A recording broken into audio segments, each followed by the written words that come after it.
Chapter 391. She strolled into the small alley and slowly stopped in her tracks. In the darkness of the night, a black figure appeared behind her like a ghost. His eyes were sunken in on his pale cheeks as he knelt on the ground and bowed to the person wrapped in a black cloak. "Master, everything is done." An indifferent reply rang out.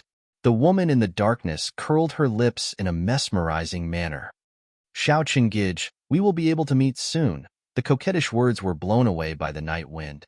The soft laughter seemed to be filled with joy, but it was also mixed with a strong, murderous intent. The night wind blew again, but there was no one left in the small alley. No one knew about this. The next morning was the last round of the competition, the taming of wild horses. This round of competition was held in the horse track. The emperor and the princes of various countries came to watch. The large horse track was completely surrounded by guards. Because the emperor and the princes of various countries were present, the safety of the horse track had to be taken care of. Thus, no commoners were allowed to come. Shangguan Linglan, Fang Zicheng, and the others relied on their relationship with their parents to find a place in the audience. Before the horse taming began, the 4 wild horses were released. With their hair and muscular limbs, these 4 horses were undoubtedly the best of the best. Wei Ling and Helian Theo, who were sitting at the head of the table, had their eyes lit up. As expected of the horses from the desert, they were incomparable to the horses from their own countries. Before the horse taming began, Jing Yu and Mu Xiaoye showed their faces. Then, they each went to change into their riding attire before the horse taming began. Who prepared the clothes for me?" At the changing area, Jing Yu looked at the riding attire neatly placed on the rack with a puzzled expression. Then, she thought of Xiao Chun.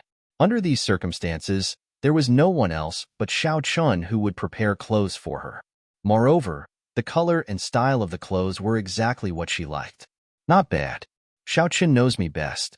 Jing Yu changed into the attire neatly. Looking down at the red and black riding attire, her eyes were filled with love. She hummed a tune as she walked back to the horse track. On the way back, she saw Mu Xiaoye coming out from the other side. She smiled and wanted to talk to her. Who knew that Mu Xiaoye would take one look at Jing Yu and turn around to leave? She didn't even give her a chance to speak. Jing Yu was stunned. Did she take the wrong medicine today? Jing Yu was shocked. If it was yesterday, Mu Xiaoye would have glared at her fiercely even if she didn't say anything. However, Mu Xiaoye's strange behavior today made Jing Yu very puzzled. When they arrived at the horse track, Xiao Yi said a few words of encouragement. Then, he told her not to force herself if she couldn't tame it. It wasn't a big deal to admit defeat. If Jing Yu took Xiao Ye's words seriously, then she would be a fool. This was related to the Tokyo's reputation. If she admitted defeat, then, would Xiao Yi let her off easily? Jing Yu replied indifferently. Then, she entered the horse track with Mu Xiaoye. Each of them took up half of the horse track to tame it. Jing Yu stood at the entrance and looked at the guards surrounding the horse track. It sounded nice that these soldiers were here to protect everyone's safety. In fact, this was another form of demonstration. They were showing the might of the Tokyo soldiers in front of the other 3 kingdoms. They were telling them that the Tokyo was still strong and that they shouldn't have any thoughts that they shouldn't have. Chapter 392. The gathering of the 4 countries was a constant show of force, showing off and suppressing. Wei Ling, Mu Qinghua, and the rest naturally understood Xiao Ye's intention, but they didn't show it on their faces as they calmly watched the competition. This Mu Xiaoye was indeed skillful. Before Jing Yu could make a move, Mu Xiaoye had already mounted the horse. Her firm grip on the reins was very skillful. Everyone's attention was drawn to Mu Xiaoye as she sat firmly on the horse's back. The horse neighed and raised its hooves as if it wanted to throw Mu Xiaoye off its back. "Peng! Aya!" The spectators cried out in surprise. Mu Xiaoye was thrown off the horse's back before she could run. However, Mu Xiaoye wasn't in a hurry. She rolled on the ground and didn't suffer any injuries. This Mu Xiaoye seemed to be stubborn with the horse as she continued to tame it. Tisk, tsk, tsk. Impressive. Jing Yu's eyes were filled with admiration. She looked at Mu Xiaoye, who gritted her teeth and persevered despite being thrown off countless times. Jingyu sat at the side with interest as she watched Mu Xiaoye tame the horse. She wasn't in a hurry at all. Finally, after the 5th attempt, Mu Xiaoye wasn't thrown off the horse's back. The horse galloped past as the spectators applauded and cheered for Mu Xiaoye. Impressive. Jingyu gave Mu Xiaoye a thumbs up. Mu Xiaoye hugged her sore arm as she walked up the stairs. When she saw Jingyu smiling so brightly at her, her heart skipped a beat. She didn't know what drove her, but she moved her lips and said to Jingyu, "Be careful." After saying that, she quickly walked up the stage without giving Jingyu a chance to react. Jingyu was stunned as she stood there. She looked at Mu Xiaoye, who was sitting on the spectator's stand. She suddenly felt that Mu Xiaoye wasn't that annoying after all. She actually told her to be careful. Jingyu grinned and turned to walk towards the horse. It was a glossy black horse. Jingyu smiled and reached out to touch the horse's head, but it snorted and dodged. This action made Jingyu's face darken. "I haven't even ridden it yet, and you're already so disgusted with me?" Jingyu was not in a hurry. She teased the horse as if she was having fun. When it hit on the left, Jingyu stood on the left. When it hit on the right, Jingyu stood on the right. Finally, when the horse walked away impatiently, Jingyu laughed happily. This boy was so arrogant, just like Xiao Chun. If Xiao Chun knew that he had been compared to a horse by Jingyu, he would definitely vomit blood and die. The spectators on the spectator's stand were speechless as they watched Jingyu tease the horse. Was she training the horse? Finally, when everyone couldn't stand it anymore, Jingyu finally moved. Under everyone's gaze, Jingyu did what Mu Xiaoye had done previously. She flipped onto the horse and tried to lead it away. However, just as Jingyu got on the horse began to struggle with all its might. Jingyu quickly grabbed the reins tightly to prevent the horse from throwing her off. This series of actions was no different from when Mu Xiaoye was taming the horse. The horse began to gallop happily. Its movements almost threw Jingyu off. Jingyu was so frightened that she broke out in a cold sweat. She quickly steadied herself. However, just as she steadied herself, the horse raised its front hooves and threw her off its back. Ouch! It hurts. Jingyu sat on the ground and grimaced in pain. Chapter 393. You little horse. How dare you bully me? I won't take you back today. You're really letting yourself down. Jingyu jumped up and climbed onto the horse's back again. Everyone broke out in a cold sweat for Jingyu. Her ability to train horses was really frightening. Jingyu actually fought with the horse with brute force. Finally, after being thrown off the horse for the 3rd time, Jingyu got back on the horse again and didn't get thrown off again. Everyone's eyes lit up as they cheered.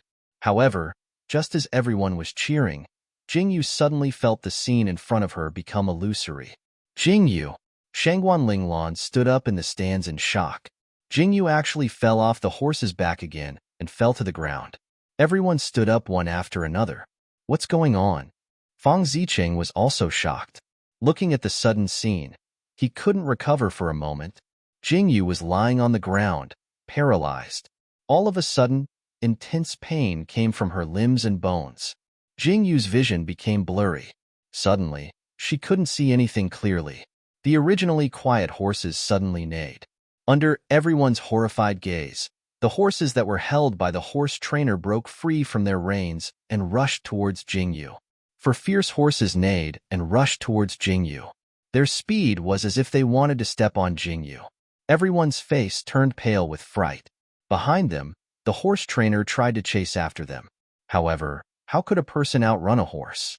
Jingyu lay on the ground, exhausted. Her vision became more and more blurry. Shangguan Linglan's small face was pale with fright. Before he could react, he saw Jing Lang, who was beside him, jump over the fence and run towards Jingyu. Shangguan Linglan's heart trembled, and he quickly jumped over the fence. You! Wait for me! Fang Zicheng wanted to climb over the fence when he saw the two of them. However, when he looked at the height of the fence, he silently walked down the stairs and ran towards Jingyu. During this series of actions, the 4 horses were getting closer and closer.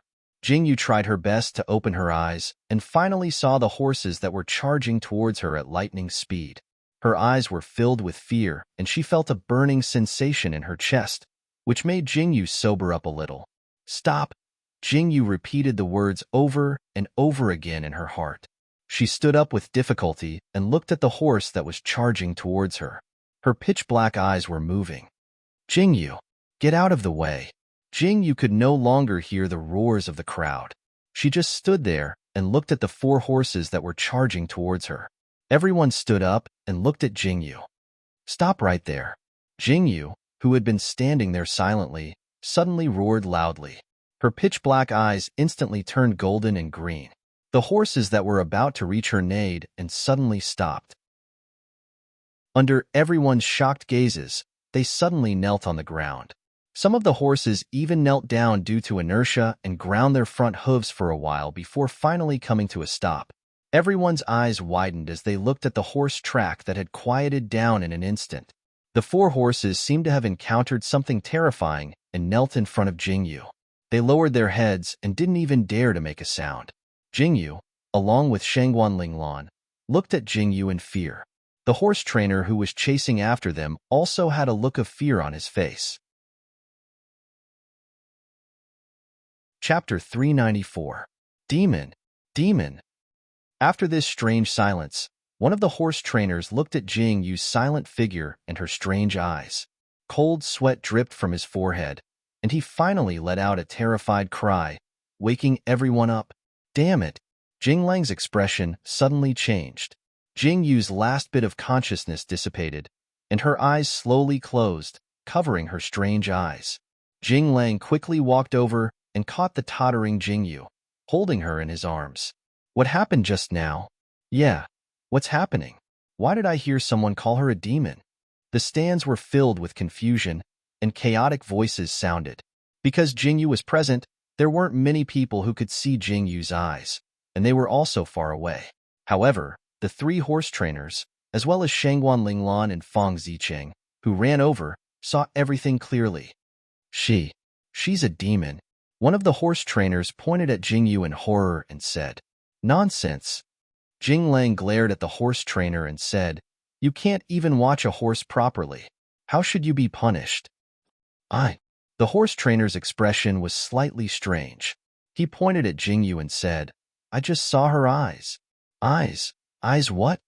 Shangguan Linglan and Fang Zicheng both walked over. Shangguan Linglan took a deep breath and said, Why didn't I see anything just now? Fang Zicheng, did you see anything? No.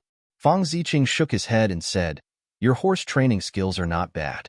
You were able to tame this horse to kneel on the ground from so far away and save Miss Jingyu's life. If this matter is reported to the Emperor, you will definitely be rewarded. The 9 emperors will also be very happy. After Fang Zicheng finished speaking, the 3 horse trainers' expressions changed. But I just saw. The horse trainer still wanted to say something, but he was scolded by his companion beside him. You must be seeing things. We didn't see anything. The horse trainer frowned. Although it was only for a moment, he really saw a pair of strange eyes. Could it be that his eyes were really playing tricks on him? Then how do you explain the 4 horses kneeling on the ground? Ha ha ha. Fang Zicheng laughed and looked at the person who said he didn't see anything. He asked, What is your name? With such excellent horse training skills, you really can't stay in the horse farm. There are better jobs outside for you. Ma Wenrui. Thank you for your appreciation, young Master Fang. Ma Wenrui bowed excitedly. Not bad, not bad. Good name. Fang Zicheng smiled at Ma Wenrui and said, You will have a bright future. After saying that, Fang Zicheng followed Jinglang and Shangguan Linglan to the high platform. On the way, Shangguan Linglan looked at Fang Zicheng strangely and said, How come I didn't know you were so good at talking? Cough cough. I'm just a... Fang Zicheng replied awkwardly. Shangguan Linglan rolled his eyes and looked at Xiao Chun, who was striding over from afar. He was covered in dust. Xiao Chun wasn't here just now, so he saw this scene as soon as he arrived. At this moment, his face was dark as he looked at the fainted Jingyu in Jinglang's arms. What happened just now? Xiao Yu was also frightened. He looked at Jingyu in Jinglang's arms and asked. The horse suddenly went crazy. Jingyu couldn't move for some reason. In the end, the horse trainer tamed the wild horse and saved Jingyu from danger. Jinglang said faintly. Chapter 395. Horse Trainer. Xiao Yi was slightly taken aback. Everyone had heard Jing Yu shout just now. How did it become the horse trainer's work in the blink of an eye? Yes. Jing Lang nodded. Shangguan Linglan and Fong Ziqing also nodded solemnly. Even if Xiao Yi had doubts in his heart, he couldn't say anything. Helian Theo and Wei Ling's eyes flashed with a strange light. Clearly, they didn't believe Jing Lang's words. She was drugged. Xiao Chun walked over and took Jing Yu into his arms. He glanced at Jing Yu, and his expression turned cold. He narrowed his eyes and asked everyone present, "Who did it?" Everyone was shocked when they heard this. Their eyes were filled with shock. Finally, their gazes landed on Mu Qinghua and Mu Xiaoye. "Why are you all looking at me?" Mu Qinghua's expression changed, and she said angrily, "Do you think I would use such a despicable method?" Everyone sneered when they heard this. Xiaoye's expression also turned ugly. "Your Majesty, Jing Yu's following matches can't be carried out at all. Does that mean we've won this match?" Mu Qinghua smiled faintly and said, "With such an ending, it seems like Jing Yu can no longer compete for the position of the 9th Imperial Concubine. Your Majesty, please grant her a marriage as you wish." Mu Qinghua, when did this king say that he wants to marry her? At this moment, Xiao Qin's cold voice sounded. "Xiao Chun, what do you mean?" Mu Qinghua's expression suddenly changed. She stared at Xiao Chun and said, "This king's meaning is very clear." Xiao Chun smiled coldly and said, "You are Nanli's princess. You can marry whoever you want. This king won't marry anyone other than Jing Yu." After saying that, Xiao Chun no longer cared about the changing expressions of the crowd and quickly left with Jing Yu in his arms. Behind him, Mu Qinghua kicked the table in front of her in exasperation. She turned to look at Xiao Yi and said coldly, "It seems that His Majesty has no intention of forming a marriage alliance. I, Nanli, have brought shame upon myself. Goodbye." Mu Qinghua flicked her sleeves and left. Mu Xiaoye let out a sigh of relief and left with Mu Qinghua. Wei Ling and Helian Xiao had seen enough of the show and naturally didn't stay any longer. They stood up and left. Xiao Ye's face was livid with anger. With a flick of his sleeve, he swept all the things on the table onto the floor. Jing Yu was brought back to the palace. After the doctor examined her, he found that Jing Yu had only been drugged with a special knockout drug. There was nothing wrong with her body, and she would wake up at night. Hearing this news, everyone who was worried finally let out a sigh of relief. What happened today? Everyone sat in the main hall of the palace. Xiao Chen looked around and asked indifferently. "You already know the whole story," Jing Lang said indifferently. Jing Lang replied indifferently, "The most important thing now is to find out who drugged you." "Yes." Shangguan Linglan pursed his lips and looked at Xiao Chun. "Ninth Emperors, why aren't you at the horse farm today? Perhaps if you were at the horse farm, this wouldn't have happened." Shanghai Linglan looked at Xiao Chun with a bit of blame and scrutiny. "I have something to do." Xiao Chin's breathing paused for a moment. He turned his head and said indifferently, "I will send people to investigate Jing Yu's matter. You all can go back first." Xiao Chin clearly didn't want to ask any more questions. He casually asked them to leave and then turned to leave. Jing Lang and Fong Ziqing looked at each other with confusion in their eyes. What kind of important matter needed to be done at this time? Chapter 396. Jing Yu was vying for the position of the 9th Emperor's official consort, but the 9th Emperors were not present at this critical juncture. Jing Lang left with Fong Ziqing and the others. Inside the restaurant, Jing Lang, Fong Ziqing, and Shangguan Linglan sat across from each other. The three of them each had a cup of tea in front of them, but none of them drank it. None of them spoke. The atmosphere was tense, and Jing Lang finally broke the silence with a frown. "Thank you both for what happened at the horse track today." As Jing Lang spoke, he bowed slightly to Shangguan Linglan and Fong Ziqing. If it weren't for Fong Ziqing and Shangguan Linglan covering for him at the horse track today, things would have gotten out of hand. Jing Yu might have been killed once again. "What we want is not your gratitude." Fong Ziqing's face became serious. He pursed his lips and stared at Jing Lang. "Jing Yu, what happened? You all saw it?" Jing Lang's lips curled into a bitter smile. Shangguan Linglan and Fong Ziqing looked at each other. they suddenly felt that things were not as they had imagined. Their eyes were full of seriousness. They pursed their lips and stared at Jing Lang as they explained. It is as you saw. Jing Lang took a deep breath and said, Yuer was born with strange eyes. She was called a jinx from birth. Grandfather wanted to kill Yuer, so father and mother took Yuer to escape into the Roman forest. This is the true reason why Yuer was abandoned in the forest. It was because of her eyes. Born with strange eyes? Shangguan Linglan's eyes widened. Fang Zicheng's face was also full of shock. Yes, born with strange eyes. Jing Lang's face was full of disappointment. He said, only my father and I know about this. I thought we could hide it, but recently, Yuer's eyes seem to be out of control. They keep appearing. If this is made public, she will become a demon that everyone wants to kill. I can't let this happen. This matter is really too serious. Fang Zicheng frowned tightly. Although he already had this idea, when he heard Jing Lang say it, it was a different idea. So, you must keep it a secret. Jing Lang looked at Fang Zicheng and Shangguan Linglan seriously. Don't worry, we know what's important. Shangguan Linglan sighed and frowned. I finally know why Jing Yu can make Zhang Hua so obedient, why she can control the Grey Wolf, and why, at Baofeng Temple, grandmother wanted to look into Jing Yu's eyes. So it was because of this. Your grandmother? Jing Lang was slightly taken aback. He looked at Shangguan Linglan with a questioning gaze. Shangguan Linglan told him everything that happened that day. Only then did Jing Lang let out a sigh of relief. He turned to the other two and said, this matter cannot be known to others. As for the 3 horse trainers, they cannot be allowed to live. They are too dangerous for Jing Yu. Yes, they must be eliminated. Fang Zicheng and Shangguan Linglan nodded in unison. The 3 of them discussed for a while and then went their separate ways. The 3 of them walked in 3 different directions. Everyone had different feelings. At this moment, Shangguan Linglan and Fang Zicheng finally knew how Jing Yu survived in the forest. Her strange eyes allowed her to control beasts. Fang Zicheng's face was full of seriousness. He didn't know why, but he suddenly felt that the word beast control was very familiar, as if he had seen it somewhere before. Thinking of this, Fang Zicheng quickened his pace and walked towards the Grand Secretary's mansion.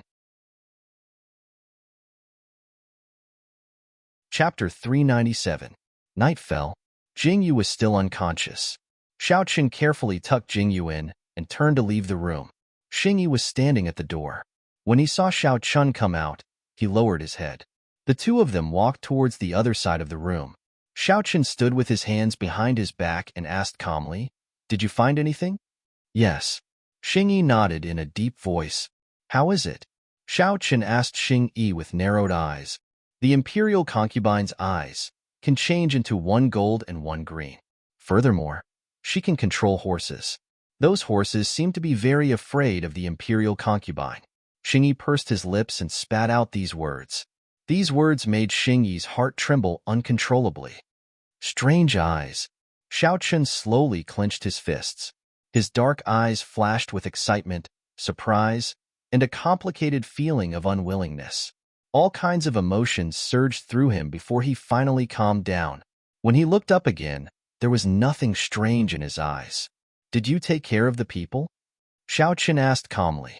Yes, it was handled very cleanly. The 3 of them did not leak anything. Xing Yi bowed his head and replied. These 3 people were naturally the 3 horse trainers. Xiao Qin replied calmly. When Jing Yu regained consciousness, it was already late at night. The surroundings were pitch black, but Jing Yu did not see any effect.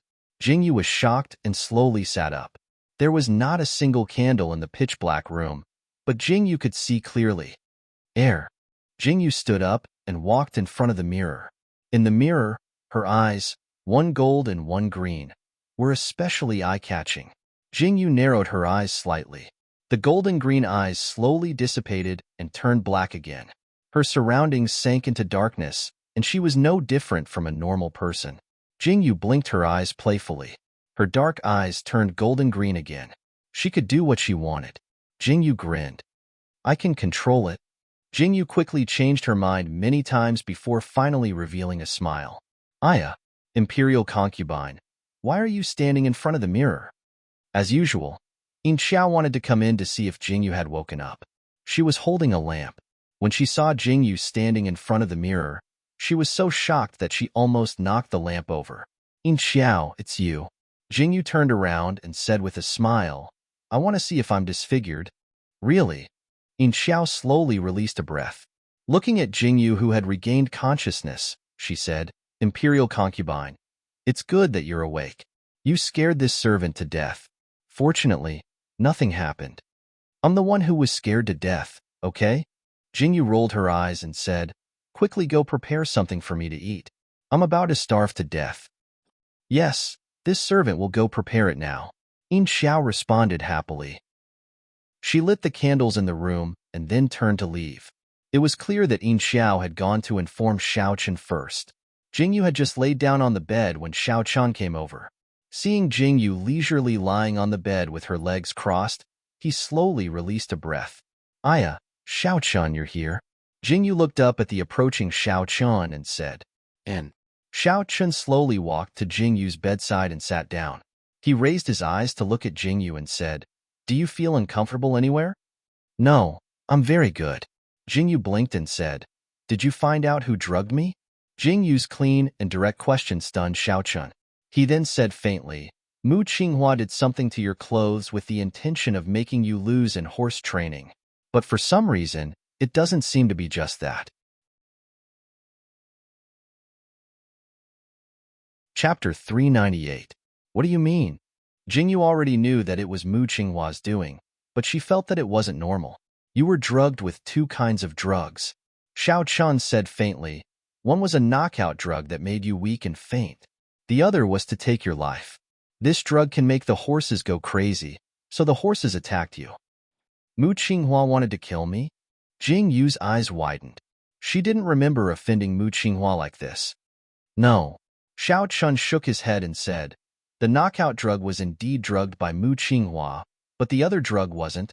Then who was it? Jingyu was stunned. If it wasn't Mu Qinghua, then who was it? I'm not sure. I'm still investigating. Xiaochen frowned. Obviously, this matter made Xiaochen very uncomfortable. Jingyu frowned as she lay down. She thought about it, but she really didn't know who she had offended recently. It seemed like she had offended Furu watching. This woman was in the palace. Why would she drug her? I will investigate clearly. Xiaochen said faintly, But you? What happened on the horse track today? Why did those horses suddenly kneel down when they were about to reach you? Kneel down? I don't know. Jingyu's heart suddenly jumped. She opened her eyes wide and said, You don't know? Xiaochen's expression was a little strange. I don't know. Didn't I faint? Jingyu said as she turned her head away guiltily. Xiaochen looked at Jingyu, who turned her head away. His eyes flashed with a deep look. Jingyu talked nonsense and pretended to be stupid to fool the matter. Xiaochen didn't continue to ask. It was as if nothing had changed. The people from Nanli returned the next day. Jingyu complained that she couldn't get even with Mu Qinghua. However, Xiaochen said that he had already done it for her. What did you do? Jingyu asked curiously. Nothing. I just sent him off. Xiaochen lowered his head and looked at the documents. Jingyu was slightly stunned. She wanted to ask Xiaochen, but Xiaochen didn't intend to elaborate. Jingyu had no choice but to run over to Xingyi. Xingyi calmly said, Master prepared hundreds of ambushes and sent Crown Prince Mu back to Nanli. Jingyu suddenly choked. She silently mourned for Mu Qinghua in her heart. Serves him right. After the ceremony, Jingyu finally secured her position as the 9th imperial concubine. The winner of this bet was undoubtedly Jingyu. Look at Mu Xiaoya. She was so angry that she left. What else could be compared? Jingyu also took advantage of this bet to earn a large sum of money. Before leaving, Mu Qinghua lost all of his money. On the other hand, Helian Theo didn't offend either side and even earned a small sum of money. Jingyu disliked Helian Theo's behavior. After the ceremony, the 7th month arrived as scheduled. When Jingyu returned to the residence on the 10th, Xiaochen was already nowhere to be seen. Jingyu was puzzled. Why did she feel that Xiaochen was becoming more and more mysterious? She couldn't see him every day. The night was hazy, and Jingyu was sleeping peacefully as usual. However, Just as she was about to fall asleep, she heard strange movements coming from the room. The footsteps didn't seem to want to be hidden. Jingyu slowly opened her eyes, sat up, and lifted the curtain. A slender black figure stood not far away. Chapter 399. Jingyu's face darkened. Little beauty, long time no see. Hellion Theo was dressed in a long black robe, but the black made him look red. He looked extremely enchanting. Hellion Theo, are you treating this place as your home? Jingyu looked sleepily at Hellion Theo. She yawned and looked like she was about to fall asleep. Hee. Hellion Theo laughed happily. He narrowed his eyes at Jingyu and said, Xiaochen isn't in the palace. Do you think there is anyone in the palace who can stop me? Isn't this like my own home? How do you know that Xiaochen isn't here? Jingyu blinked in confusion and looked at Hellion Theo. Not only do I know that he isn't here, I also know where he went. Hellion Theo's smile slowly deepened. The deep meaning in his eyes made Jingyu narrow her eyes. Don't you want to know? Hellion Theo walked elegantly towards Jingyu. Not interested. Jingyu raised her hand and put down the curtain, looking as if she didn't want to see Hellion Xiao. Hellion Xiao, who was taking a step forward, paused. Looking at the curtain that was put down, he was slightly stunned. Then, the smile in his eyes deepened. He said indifferently, I'll wait for you outside the manor. After saying this, Hellion Theo didn't say anything else and turned to leave. Jingyu lay on the bed and closed her eyes, but she couldn't fall asleep no matter how hard she tried. She growled angrily and neatly got up to put on a black robe. She carefully opened the back window and flipped over the edge of the window without alerting anyone. It was quiet all around. Jingyu walked out of the prince's residence and looked around. Finally, she stepped into an alley and saw Hellion Xiao standing there as expected. You're here. Hellion Theo stood there indifferently and looked at Jingyu. It was as if he was certain that Jingyu would come. You're good. Let's go. Jingyu pouted and looked up at Hellion Theo. Follow me. Hellion Theo smiled faintly and led the way into the alley. They walked out of the city. Jingyu didn't know Qinggong and could only be carried by Hellion Theo. Hellion Theo put Jingyu down when they reached a forest outside the city. Jingyu couldn't use her special pupils and could only rely on herself to see the road in front of her. In the dark night, Hellion Theo slowly held Jingyu's hand. Jingyu was stunned and looked down at the big hand holding her. It was completely different from when Xiaochen held her hand. Jingyu felt that she could trust Hellion Theo just because he held her hand. This strange thought made her frown slightly. Don't make a sound. Hellion Theo whispered to Jingyu and pulled Jingyu forward. In the dark night, there seemed to be a ray of light in front of them. The snow-white gauze fluttered in the wind. Jingyu looked at the fluttering gauze and her heart skipped a beat. She hurriedly pulled Hellion Theo back. Hellion Theo looked at her with a puzzled expression. Jingyu slowly shook her head at Hellion Theo and pointed to the other side of the forest. She then grabbed Hellion Theo's hand and bent her body forward. When they were much closer, Hellion Theo and Jingyu slowly squatted down. They could clearly see through the weak candlelight that there was a figure soaking in a green pool.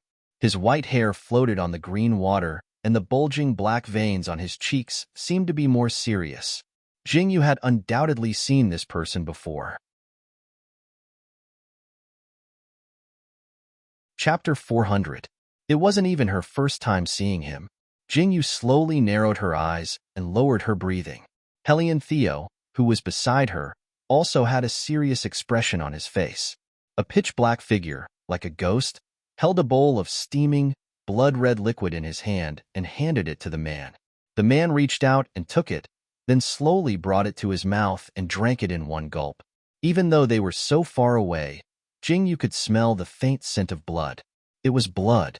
Jingyu's heart suddenly tightened. She watched as the man trembled all over. The originally steaming pool gradually cooled down, and the steam gradually dissipated. The white-haired man's white hair slowly turned black, and the blood vessels on his cheeks faded bit by bit. Jingyu held her breath and watched as the man stood up from the pool. The man in black stepped forward and draped a coat over him. The man slowly turned his face to the side. Hiss! Jingyu's eyes widened in shock. Before she could make a sound, Hellion Theo, who was beside her, covered her nose and mouth. Jingyu widened her eyes in horror as she stared at Xiao Chun, who was wearing a black coat under the light veil. Jingyu's brain buzzed when she saw his familiar face, cold gaze, and indifferent tone of voice. Hellion Theo practically dragged Jingyu away. Jingyu had already lost the ability to move or speak. She only regained her senses when Hellion Theo pulled her out of the circle. She looked at Hellion Theo in shock. "Are you afraid?" Hellion Theo stared deeply at the dazed Jingyu as he asked. There was a hint of mockery in his eyes. "Xiao Chun, why is he like this?" Jingyu frowned. She had not expected that the monster she had been searching for so many times was Xiao Chun. This was simply too strange. Hee. Hellion Theo chuckled and leaned over to look at Jingyu. He raised his hand to lift Jingyu's chin and said, "Xiao Chun is a monster. Do you still want to follow him? Why don't you follow me?" "Stop fooling around." Jingyu slapped Hellion Theo's hand away and asked with a frown, "How did Xiao Chun become like this? What happened to him before? Did someone poison him?" Jingyu asked a series of questions.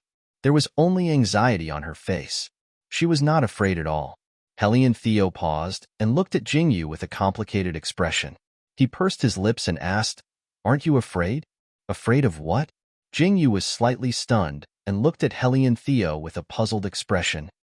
Hellion Theo was stunned by Jingyu's rhetorical question. He then laughed and said, "Ha ha ha, Jingyu, you are so interesting. What nonsense are you talking about? You haven't answered my question." Jingyu frowned. "In the past, I brought Xiao Qin's so-called 9th Imperial concubine here. After they saw Xiao Qin's true face, they either committed suicide or went crazy. However, none of them asked about Xiao Qin's past like you did." "Jingyu, I suddenly feel very jealous of Xiao Qin," Hellion Theo said as he looked at Jingyu with a burning gaze. "Those dead 9th Imperial concubine were all you're doing?" Jingyu widened her eyes in shock. "Some of them were." Hellion Theo chuckled and didn't seem to care. Jingyu was speechless. "Do you want to know about Xiao Qin's past?"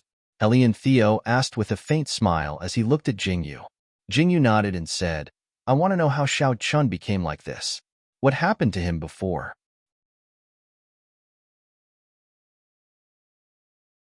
Chapter 401. I want to know how Xiao Chun became like this.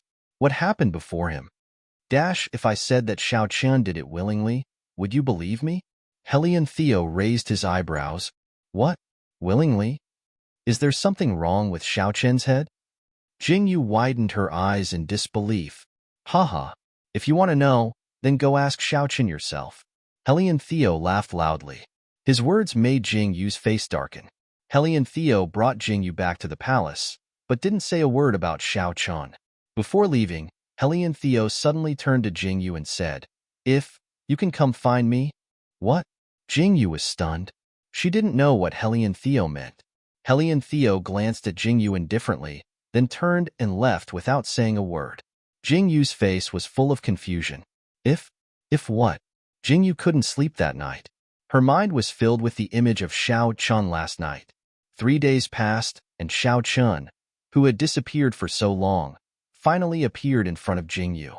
There was nothing strange about him, as if Xiao Chun had just gone out to do something insignificant. In the end, Jingyu couldn't open her mouth to ask Xiao Chun. Time quietly passed. Jingyu's business grew bigger and bigger. The shop that Jingyu controlled was originally on the verge of death, but in Jing Zhan's hands, with the help of Jingyu, it almost instantly turned around. Moreover, the profits were higher and higher day by day.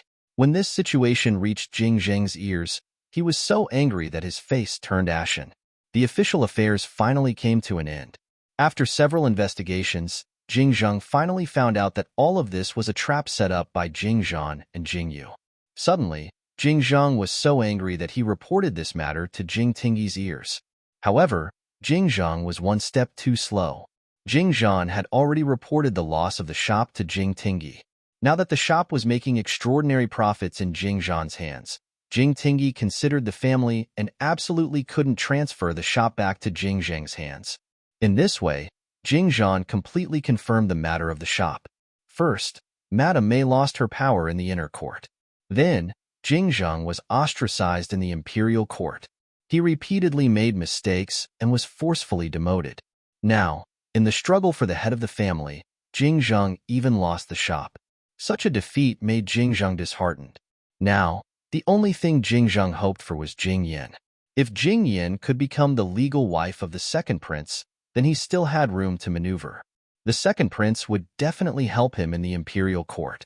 On this side, he could let Madame Mei open up another business route. But first, Jing Yin had to become the legal wife of the second prince. On the 15th of August, the Mid-Autumn Festival arrived as promised. There was a big banquet in the imperial palace, and the ministers were allowed to bring their families. The emperor issued such a decree. The meaning was very simple. Originally, the Mid-Autumn Festival was just for the ministers to enter the palace to receive their rewards. However, this year, there was a big banquet and they were allowed to bring their families. The meaning was clear. This was to select concubines for the princes. The princes had all reached the age of marriage. The second prince already had wives and concubines, but he still hadn't chosen a legal wife. The emperor was also anxious in his heart, so he made such a move. There were tens of millions of women in the capital, but those who were worthy of the emperor's sons still needed to be carefully considered. All aspects of their conduct needed to be carefully checked. With such a clear decree, the young ladies of each family and courtyard couldn't help it.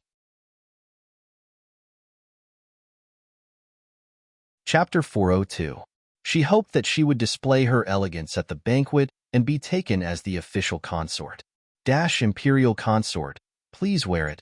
In the courtyard of the Prime Minister Fu, Yin Xiao looked pleadingly at Jingyu, who was lying on the bed, pretending to be dead. I'm not wearing it. Jingyu closed her eyes and acted as if she didn't know anything. Imperial consort. Jingyu had already moved back to the Prime Minister Fu from the Wang Fu. Today was the Mid-Autumn Festival, and she was going to enter the palace with Jing Zhan. However, Yin Xiao brought a pink palace dress for Jingyu to wear. How could Jingyu wear it? She refused to get up from the bed. You are. When Jing Lang came in, he saw this scene and looked at Yin Xiao in confusion. Eldest young master, Imperial consort isn't willing to wear the palace dress. Yin Xiao looked at Jing Lang with a face full of grievance. You are. Jing Lang turned to look at Jingyu. Jingyu sat up in a flash and glared at Yin Xiao with a face full of righteous indignation. You actually want me to wear a pink palace dress? Pink. Eldest brother. I've never worn pink in my entire life. Other than underwear. Cough, cough, cough. Hearing this, Jing Lang coughed and pulled Jingyu up with a black face. Your figure is similar to Mother's. I'll get Mother's clothes for you to wear. Yin Xiao, help you or dress up first. Jingyu was slightly taken aback as she watched Jing Lang leave just like that. Yin Xiao followed his instructions and helped Jingyu dress up. When Jing Lang came over again, he brought Jing Zhan with him. Jing Zhan was holding a set of palace dress in his hands. Jingyu was slightly taken aback when she saw this, and a complicated look flashed through her eyes. This is the dress your mother wore when she was young. Her figure is similar to yours. Try it on. Jing Zhan looked at Jingyu expectantly. He looked at the clothes in his hands longingly. Jingyu nodded. Yun. Jing Zhan's eyes turned blurry. In his days, he seemed to have seen his beloved wife. He was so shocked. Father. Jing Lang held Jing Zhan's shoulder. Jing Zhan quickly raised his hand to wipe away the tears at the corners of his eyes. He smiled and said, You is dressed very well. She looks very much like your mother. Jingyu pursed her lips slightly. She was still not used to it. However, there was no time. Under everyone's urging, Jingyu finally followed Jing Zhan and Jing Lang to the palace. On the way to the palace, they met many people who were sitting in horse carriages heading to the palace. At the palace's main entrance, Jingyu saw Shangguan Linglan and Fang Ziqing, whom she had not seen for a long time. Jingyu. Shangguan Linglan also saw Jingyu and quickly ran over happily. Lan, I finally see you. Jingyu looked at Shangguan Linglan in surprise and said, Where have you been for so many days? I went to grandmother's place. Shangguan Linglan smiled at Jingyu and said, You brought back a good fellow. What? Jingyu was stunned when she heard this. Shangguan Linglan said mysteriously, I'll give it to you when the banquet is over. Let's go in first. As he said this, Shangguan Linglan pulled Jingyu towards the palace's main entrance. Jingzhan and Shangguan Hongwan walked in front, talking and laughing. This banquet was more like a family banquet. The madams and misses were all gathered in the hall. The men sat in the front row, and the civil officials and generals were on the side.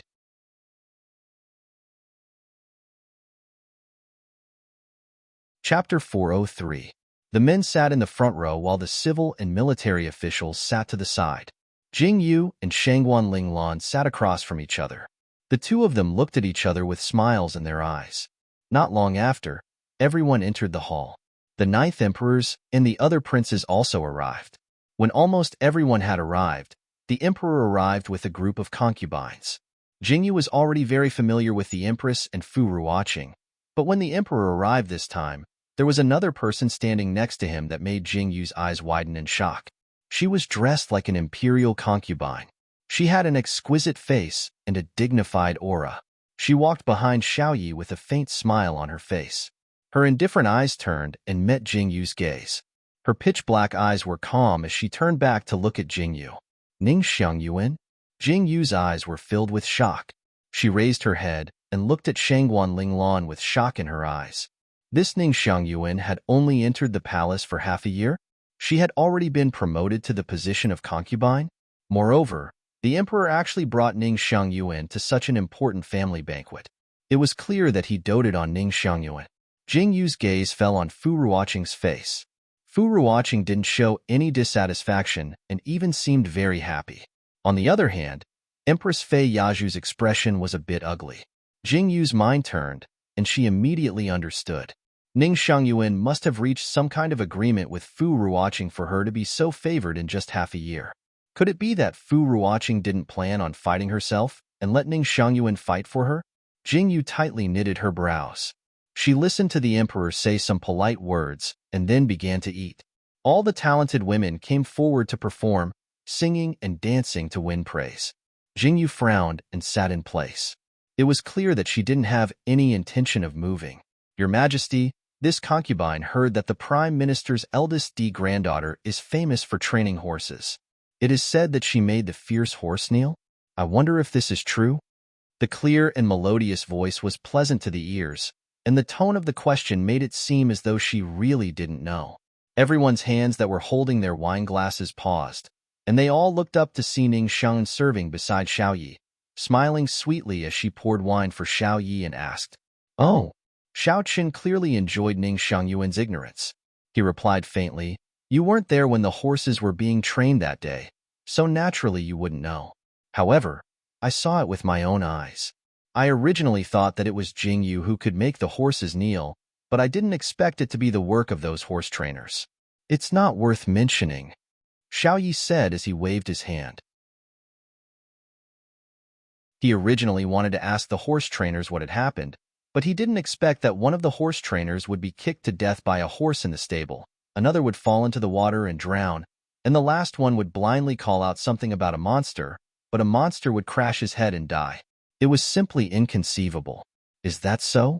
Ning Xiangyuan blinked and said with a smile, "I won't hide it from your Majesty. This concubine and Jingyu were once best friends.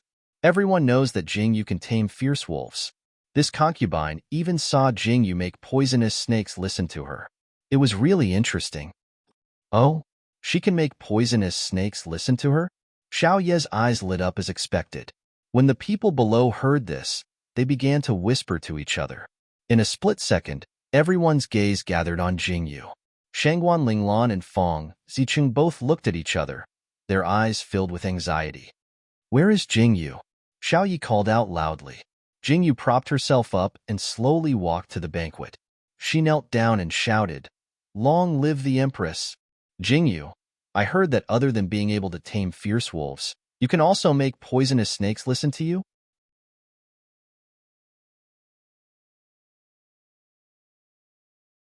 Chapter 404. Xiaoyi looked at Jingyu with interest as he spoke. Replying to the emperor, "This subject's daughter cannot," Jingyu faintly replied with her head down. "Cannot." Xiaoyi tilted his head to look at Ning Xiangyuan.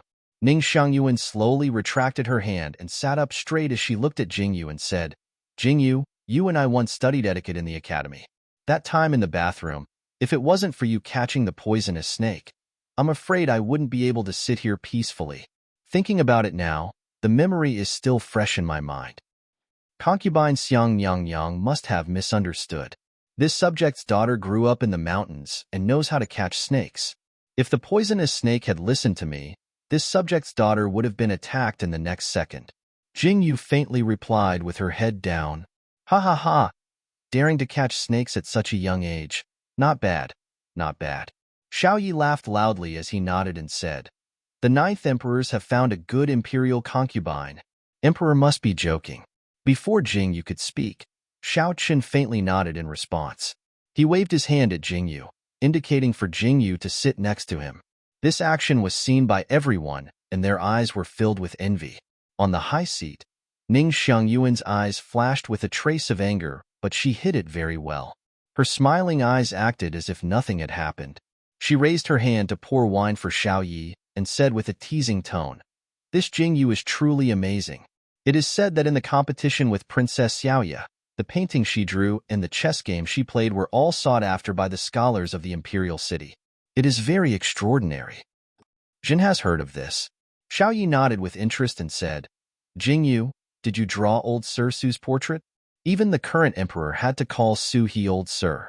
It could be seen how great Su He's reputation was. This subject's daughter only casually drew and caused Emperor and concubine Xiang to laugh. Jingyu sat beside Xiao Chun. Finally, she didn't have to kneel. It was better to sit beside Xiao Chun. Haha. Your casual drawing caused all the students to trample over Old Master Su's doorstep. I heard that Old Master Su had no choice but to frame the drawing and hang it on his doorstep. Countless students held charcoal pens and tried to copy the drawing at Old Master Su's doorstep, but none of them were able to draw your drawing. It's really a miraculous scene, Xiao Yi said with a sigh. When Xiao Ye's words fell, even Jingyu was stunned. It turned out that her casual drawing could have such a name. Your Majesty, forget about Miss Jingyu's painting. Even her chess game is something that no one in the imperial city has been able to solve.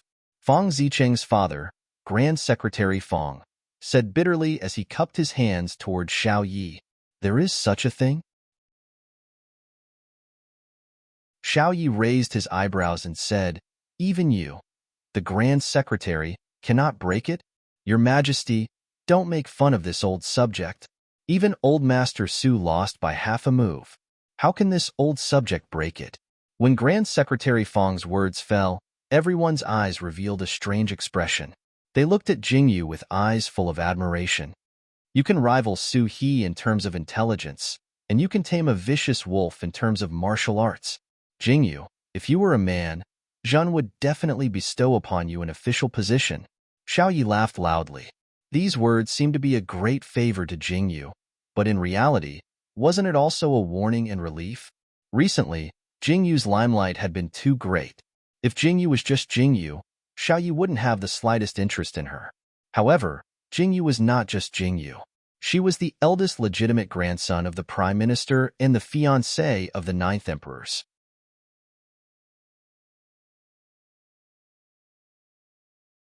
Chapter 405. But Jingyu wasn't just Jingyu. She was the eldest grandson of the Prime Minister and the fiancé of the 9th emperors. Xiao Ye's words were a warning to Xiao Qian and Jing Zhan. But after he said those words, he was secretly rejoicing that Jingyu was a woman. In the end, she was just a woman and couldn't cause too much trouble. If Jingyu was a man and had a close relationship with the 9th imperial uncle of the Prime Minister's residence, then perhaps in the next moment, Xiao Yi would mercilessly give the order to kill Jingyu. Taking advantage of the fact that Jingyu had just matured, he would strangle her in the cradle. This was the emperor. Jingyu wasn't a fool. She understood what Xiao Yi meant and what he was thinking. Xiao Qian and Jing Zhan also understood. Their eyes flashed with a deep light. However, what they were worried about was different from what Xiao Yi was thinking. What they were worried about was Jingyu herself. That pair of strange eyes would be exposed sooner or later. What would happen if it was really exposed? Ning Xiangyuan's original intention was to give Jingyu a blow for losing the painting competition. But she didn't expect that after she brought up this matter, it would lead to another situation.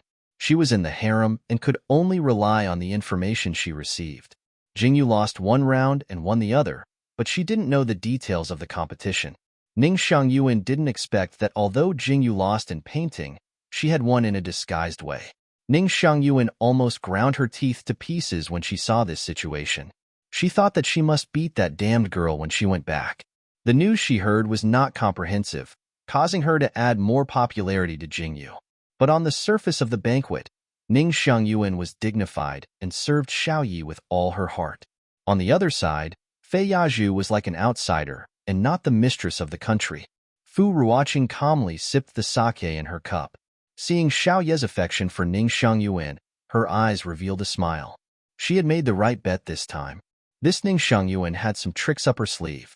It wouldn't be long before she regained the position of Gue Fei. As for this Ning Xiangyuan, if she was useful, she would keep her by her side. If not, Fu Ruoqing's eyes flashed with indifferent killing intent. In this harem, there were too many people who suddenly died. When the banquet reached its climax, the main topic of the day was finally brought up. After a long-winded discussion about the concubines of the princes, the third prince, Xiao Xiangqing, and the fifth prince, Xiao Zhiyu, both chose their first concubines. However, the crown prince kept coughing and said that it was not suitable for him to choose a concubine for the time being. The second prince, Xiao Jingran, refused again and again, saying that he would definitely choose a concubine before the end of the year. Xiaoyi was so angry that his face turned green, but he had no choice but to agree. Originally, everyone thought that the second prince's first concubine would definitely be Jing Yin. It must be known that Jing Yin had followed the second prince to the state banquet. However, the second prince didn't bring Jing Yin with him today. Could it be that there were some unforeseen circumstances? After the banquet ended, Fei Yaju asked Jingyu to stay. She said that she was good friends with Jingyu's mother. She didn't expect to see Jingyu again and was very happy. Therefore, she asked Jingyu to stay in the palace to chat with her. She would definitely send Jingyu back at night. Since the empress had personally asked them to stay, Xiao Qian and Jingyu naturally wouldn't refuse and could only respectfully agree. The banquet ended and everyone left. Jingyu was intimately held by Fei Yaju's hand and led to the empress' main hall in the harem. Fei Yaju dismissed everyone and then let go of Jingyu's hand.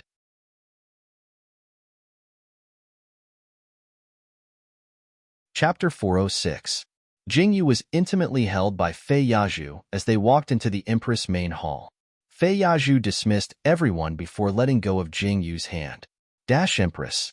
Jingyu slightly bent her knees in front of Fei Yaju. Towards this empress, Jingyu didn't know how to treat her. She seemed like a friend, not an enemy, but they weren't that close.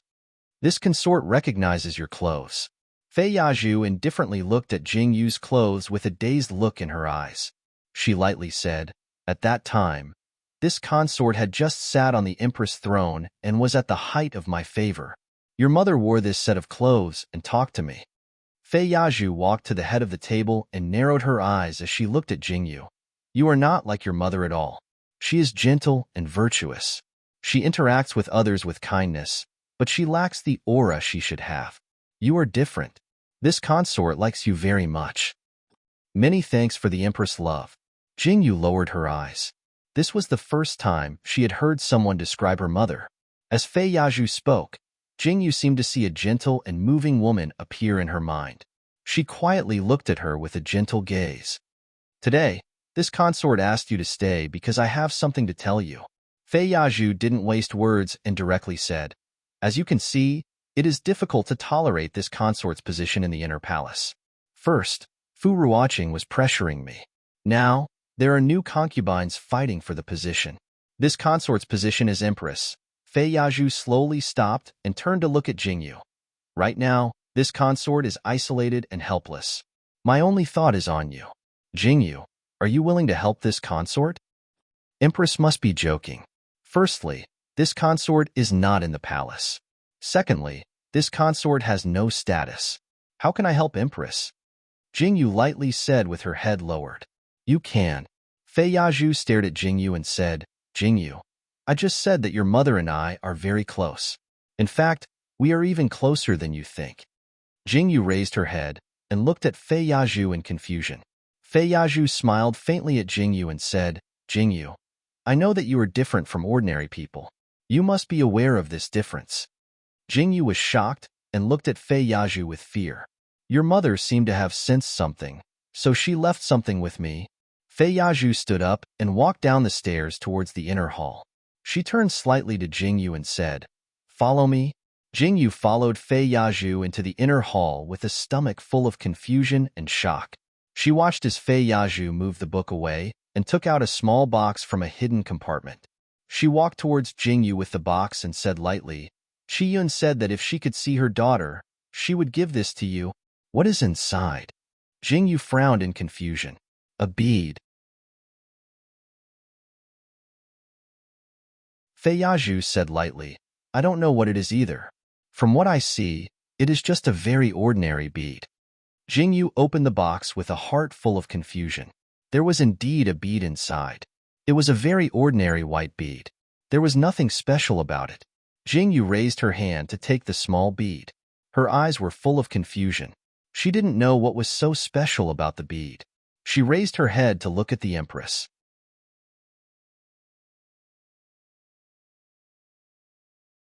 Chapter 407. She said she wants you to wear it. Fei Yaju said as she took a red string and tied it around Jingyu's neck. Jingyu looked at the pearl around her neck, and her eyes moved slightly. There was clearly nothing strange about it, but something seemed to be different. My mother. Did she say anything?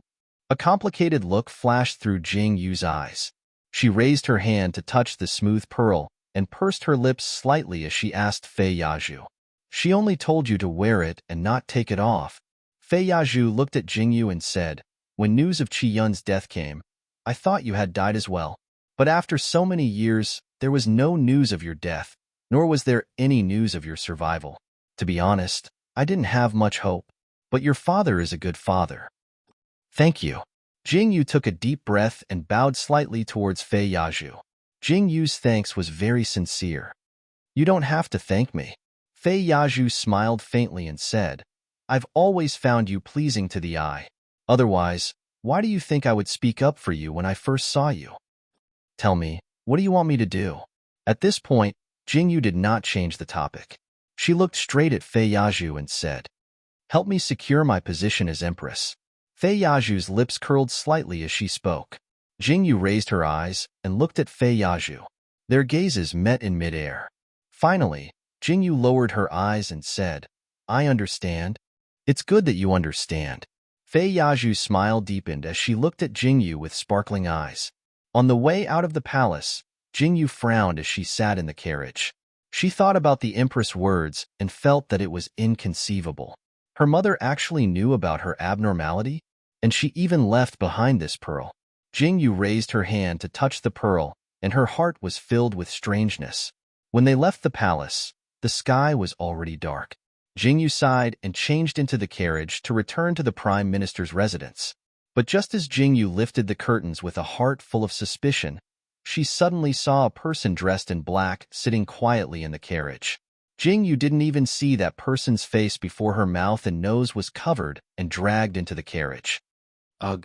A strong sense of dizziness came over her. Jingyu had been living in peace for too long, and Jingyu had already forgotten about this basic sense of danger. That was the last thought she had before she lost consciousness. Wake her up. An indifferent voice sounded by her ear.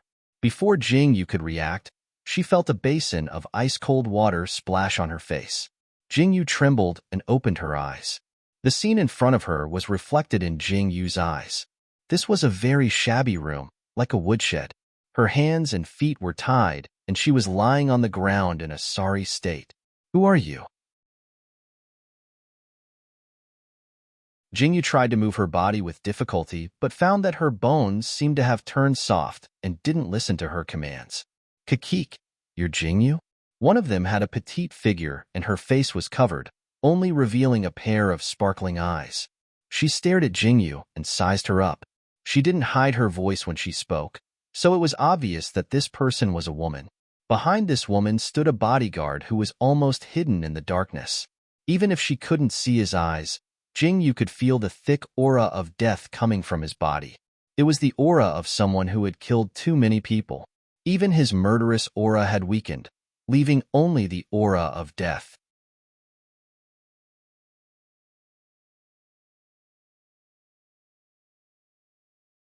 Chapter 408. The men's faces were filled with terror, as if they didn't know where they were. Serve this young lady well. This young lady will treat your family well. The woman waved her hand to indicate for the men to take off their blindfolds. She then left these words behind and turned to leave.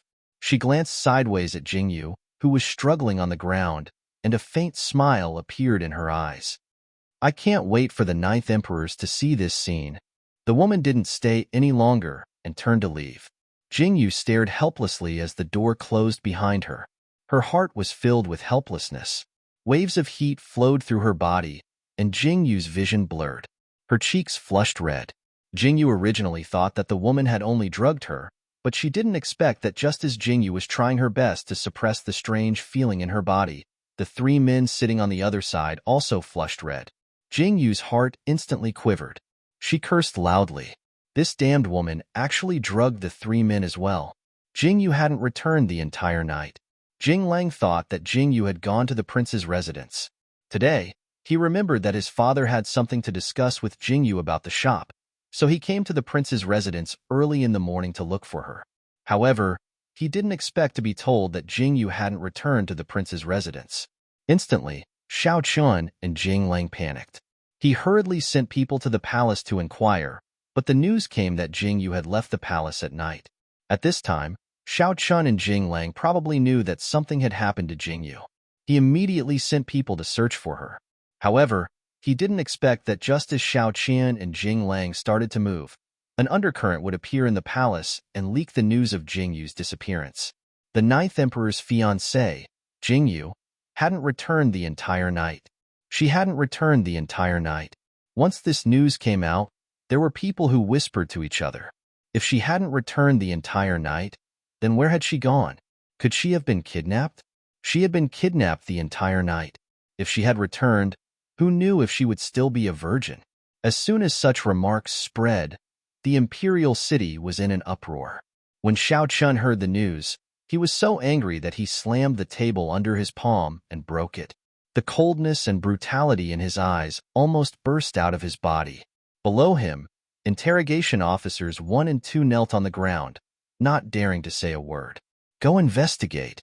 Who did it? The blood in Xiao Chin's chest was boiling. This matter definitely wasn't groundless. He and Xiao Chun had just received the news of Jingyu's disappearance, and the streets over there had exploded. Xiao Chun wouldn't believe that no one had stirred up this matter. While Xiao Chin's men were wantonly searching for her, Jingyu couldn't take it anymore. If even Jingyu couldn't take it anymore, then those burly men definitely couldn't take it anymore. One of them had already ripped off his clothes and walked towards Jingyu with fire in his eyes. Get lost. Jingyu's words would have had some deterrence if she had said it normally. However, at this moment, Jingyu's coquettish voice didn't have any deterrence. Instead, it was full of temptation, as if she was acting coquettishly. That burly man couldn't take it anymore. With a low growl, he pounced on Jingyu. Jingyu's hands and feet were tied up, so she couldn't resist at all. That man reached out to take off Jingyu's clothes, but his hands were blocked by the ropes. Immediately, that man became anxious and almost pulled Jingyu's hands free.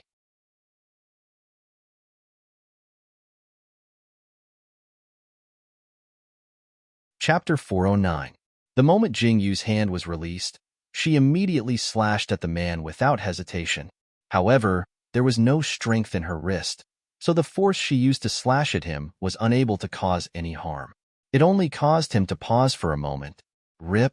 The sound of clothes tearing could be heard. The other 2 men also took off their clothes and walked towards Jingyu. Jingyu forcefully bit her tongue to wake herself up. She used all her strength to push away the man who was pouncing on her and hurriedly untied the ropes that bound her feet. Then, she almost crazily rushed towards the door. However, just as she reached the door, she was pulled back by the 2 men on her left and right. One of them forcefully threw Jingyu onto the haystack and impatiently pressed down on her. Jingyu struggled with all her might, but it was to no avail. Suddenly, she felt something pressing against her waist. Jingyu reached out with difficulty and felt that it was the hilt of a knife. Jingyu's eyes lit up. She kicked away the burly man and pulled out the knife from under the haystack. It turned out to be a hatchet, but it seemed to have rusted and was not sharp. Jingyu's mind was in a mess. It was all because of this damn trip to the palace that she had to remove the dagger that she always carried with her. Otherwise, she would not be in such a sorry state. Jingyu took a deep breath and forcefully slashed her arm in front of those people. The intense pain caused Jingyu to become much more clear-headed.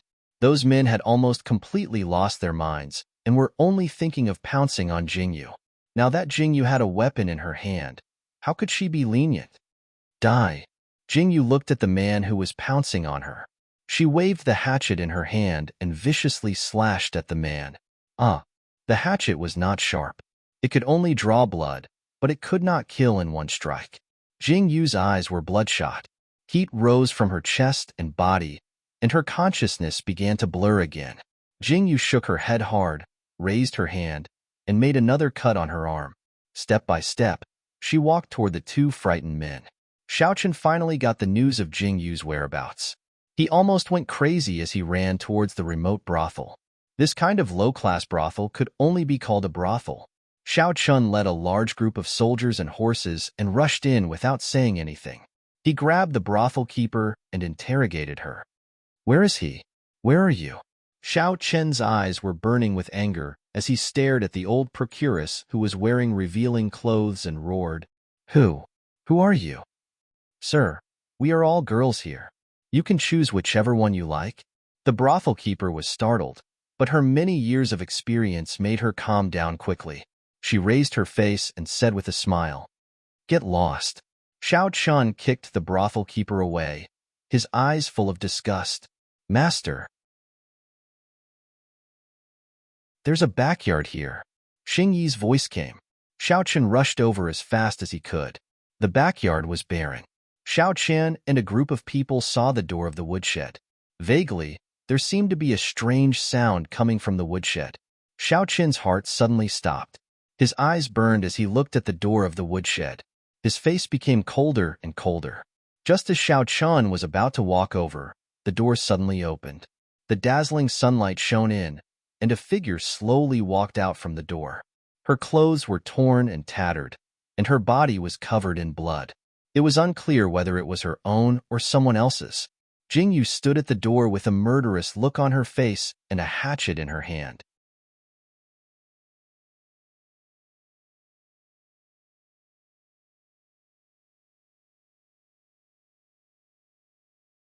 His handsome features must have been the key to bewitching her. Jingyu thought to herself. Then, she saw Xiaochen's body tremble slightly, as though he was having a bad dream. He suddenly opened his eyes. "Jingyu, you're awake." Xiaochen habitually turned his head to look. He originally thought that Jingyu would still have her eyes closed. Unexpectedly, when he turned his head, his eyes met with Jingyu's dazzling and gentle eyes. "Xiaochen."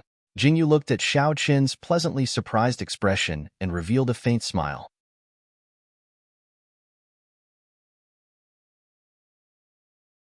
Chapter 411. Do you feel any discomfort? Where does it hurt? Is there anything wrong with your body? Xiaochen carefully looked at Jingyu and asked her one question after another. Jingyu looked at Xiaochen and laughed. "I am asking you a question. What are you laughing at?" Xiaochen frowned unhappily. "You asked so many questions at once. Which one do you want me to answer?" Jingyu smiled and moved her body as if she wanted to sit up. "Don't move. You are injured all over." Xiaochen frowned and pressed down on Jingyu's body. "Jingyu, it is good that you are fine. I am so powerful. How could anything happen to me?" Jingyu relaxed her body and continued to lie down. When Xiaochen heard Jingyu's words, a faint smile appeared in his eyes. He gently stroked Jingyu's cheek and said, "I will call Qinggu over and check on you. Lie down and don't move." Huh. Jingyu was slightly stunned. Before she could ask Xiaochen who Qinggu was, she saw Xiaochen stride out of the room. Jingyu helplessly blinked. The 9 emperors, who could remain calm in the face of danger in front of thousands of soldiers and horses, was as impatient as a child in front of Jingyu. What he said about not showing his emotions were all empty words. Thinking of this, Jingyu's smile deepened. Her heart trembled and was filled with warmth. Not long after, the news of Jingyu waking up spread. Jingyu fought to be the first to arrive at her bedside. When they saw that Jingyu's complexion had improved and that she had woken up without any abnormalities, they slowly let out a sigh of relief. Make way, make way. A voice entered Jingyu's ears. Jingyu looked up and saw a man wearing a crescent moon white robe. He squeezed through the crowd and appeared in front of Jingyu. Why are you here? Jingyu was stunned to see the man in white robes standing in front of her. He had a delicate and handsome appearance. Wasn't he the sour scholar who had a conflict with Mu Xiaoya at the restaurant entrance? I am Qinggu. Greetings to Miss Jingyu. The man smiled at Jingyu and bowed. You are Qinggu? Jingyu's eyes were filled with confusion. Just now, Xiao Chun said that he wanted Qinggu to take a look at her. Could it be that this person in front of her was a doctor? That's me. Qinggu chuckled and said, I didn't expect Miss Jingyu to know my name as well. Ha ha ha. My nickname is not worth mentioning. Not worth mentioning. Jingyu's mouth twitched. Why did she hear a strong sense of bragging in this man's tone? It was as if everyone should know his name. Jingyu helplessly turned her head to look at Xiao Chun, who was walking over behind her. Her eyes were filled with questions. He is the chief doctor of Miracle Physician Valley, Qinggu. Xiao Chun saw the question in Jingyu's eyes and calmly explained, What is Miracle Physician Valley? Jingyu really wanted to ask this question, but she didn't dare to say it out loud. Qinggu smiled and allowed Jingyu to take her pulse. He really did look like a doctor. Miss Jingyu's body is fine now. The remaining poison in your body has also been cleansed. Now, you just have to wait for your external injuries to heal. Qinggu retracted his hand and spoke to the crowd. It seemed that this doctor's style wasn't fake. Could it be that he was the one who removed the poison in her body? I remember that I was drugged with the aphrodisiac powder, right? Jingyu originally wanted to say aphrodisiac, but she remembered that this was ancient times, so she changed the name.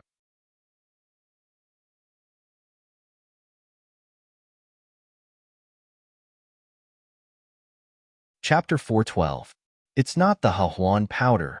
Qinggu shook his head and said, This is an extremely domineering. If you don't have intercourse with the opposite sex after the poison takes effect, your body will explode and you will die. You should have died long ago, but you're really ruthless. You actually dared to stab yourself and let out a large amount of blood. This delayed the antidote until I detoxified it for you. Jingyu was slightly stunned. So letting out blood could delay the antidote? However, Jingyu's goal was to wake her up a little. She didn't want to accidentally save her life. If that's the case, thank you for detoxifying me, doctor. Jingyu nodded slightly at Qinggu to express her gratitude. Ha ha ha. No need. No need. It's nothing. Qingji's words were humble, but the pride on his face couldn't be concealed. Or rather, he didn't want to hide it at all. Jingyu lowered her head helplessly. Where did this strange doctor come from? Jingyu is fine. You can leave now. Originally, when Qinggu was making the diagnosis, Xiao Chun was standing quietly behind Qinggu. When he heard that Jingyu was fine, he immediately strode forward and unceremoniously pushed Qinggu to the side of Jingyu's bed. Ninth brother, how can you do this? Qinggu glared at Xiao Chun's actions. He was so angry that his eyes widened as he said, I saved your fiancé's life. It's fine if you don't serve me tea, but you even pushed me. Jingyu looked at Qingji's little wife who had been bullied and her eyes were full of smiles. She's your sister-in-law. Shouldn't you save her? You actually want me to serve you tea? Xiao Chen's eyes narrowed dangerously. Qinggu grimaced as he looked at him. He retreated and said with a little confusion, That seems to be the case. Jing Zhan and Jing Lang at the side both laughed. This Qingji's pure appearance was really lovable, but his superb medical skills were also praiseworthy. Ninth brother, I traveled thousands of miles to seek refuge with you, but I couldn't even find your mansion.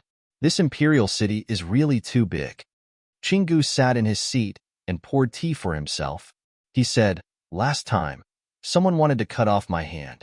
If Miss Jingyu didn't appear and help me, I would only have one hand left now." Chingu said as if he had been wronged. He stared at Jingyu with hidden bitterness and said, "Miss Jingyu, I waited for you in the restaurant for several months, but you didn't show up. I was so anxious. Fortunately, I met you now. I must thank you. If you didn't save me, I would have been in big trouble." Cough, cough, cough. Jingyu choked and coughed. There was nothing for her to worry about in the restaurant, so she almost didn't go to the restaurant. No wonder Chingu didn't meet her. However, this person actually waited for Jingyu in the restaurant for several months just to thank her. Such a pure heart was really precious.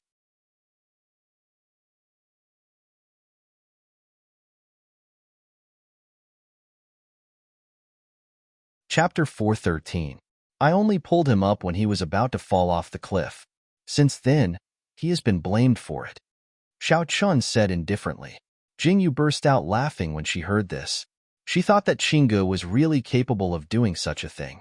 Who else in the world is as chivalrous as ninth brother? It's really too little. Chingu said as he shook his head in a serious manner. Oh, when I was being chased, I implicated him and caused him to fall off the cliff. Xiao Chen added, I only said a few words out of a chivalrous heart. Who knew that those people would be so unreasonable? They drew their swords without a second word. This is not how a chivalrous person should act. Chingu looked like he couldn't bear to continue speaking. Jingyu couldn't stop laughing. When she thought of that scene, Jingyu could almost imagine how dark Xiao Chen's face must have been. All right, there's nothing else for you to do. Hurry up and leave. Xiao Chun held his forehead helplessly as he spoke. Ahem, your residence is too big.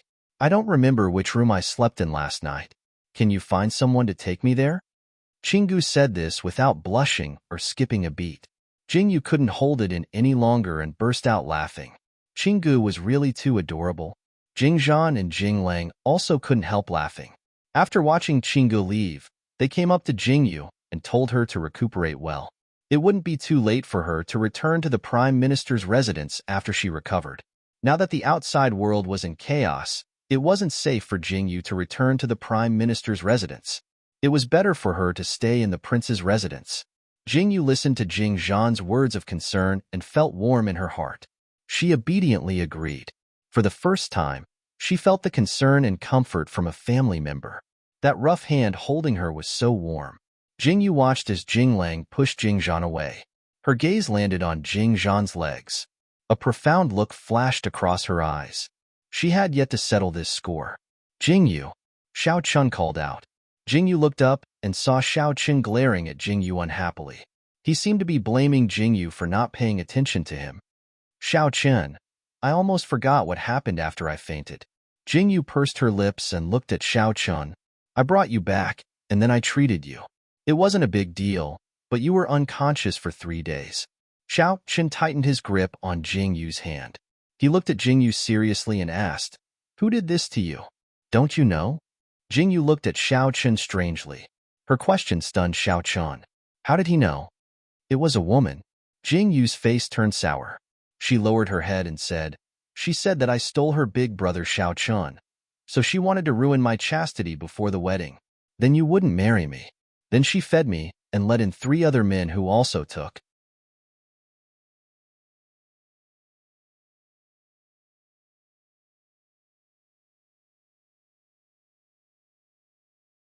What? Xiao Chen's expression changed. His brain buzzed and his vision blurred. In the depths of his mind, he saw a woman in red walking briskly towards him. She whispered in his ear, Big brother Xiao Chen, Big brother Xiao Chen, am I pretty? Xiao Chen? Xiao Chen, what's wrong with you? Jingyu pushed Xiao Chen.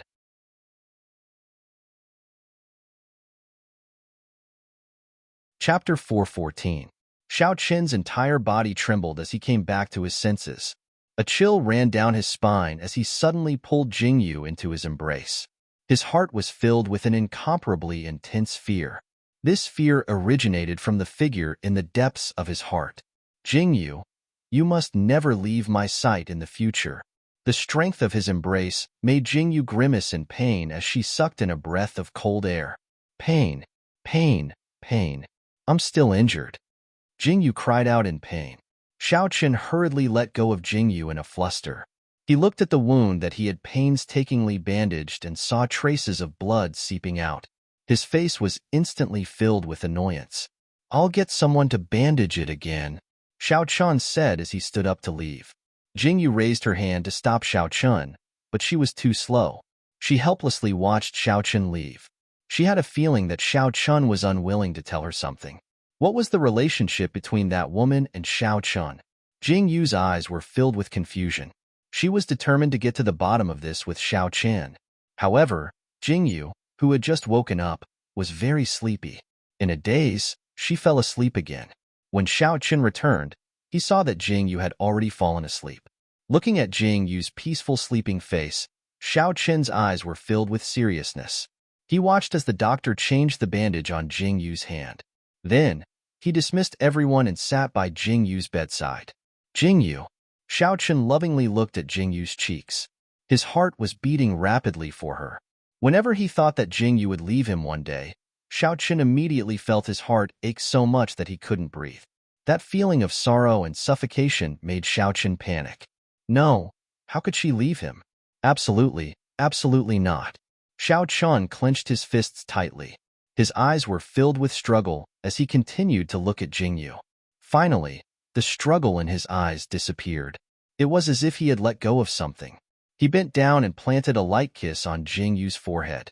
He felt Jingyu mumble as she moved her body and continued to sleep. Such a cute and innocent appearance made the warmth in Xiaoqun's eyes deepen.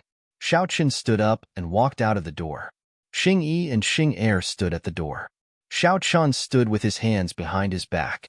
The gentleness and tenderness he had when facing Jingyu had disappeared. His aura was cold and indifferent. That was the 9th Emperor's. His eyes were filled with thick, killing intent as he coldly said, "Catch that hidden hand in the Imperial City. Kill him at all costs." Yes. Xing Yi and Xing Er stood solemnly. Xiaoqun knew about the hidden forces that had infiltrated the Imperial City. However, he didn't interfere in the investigation. Perhaps Xiaoqun didn't need to investigate to know who the hidden forces were. Originally, he didn't take it to heart. However, Jingyu's words today had sounded an alarm to Xiaoqun. Or perhaps, Xiaoqun had finally confirmed something.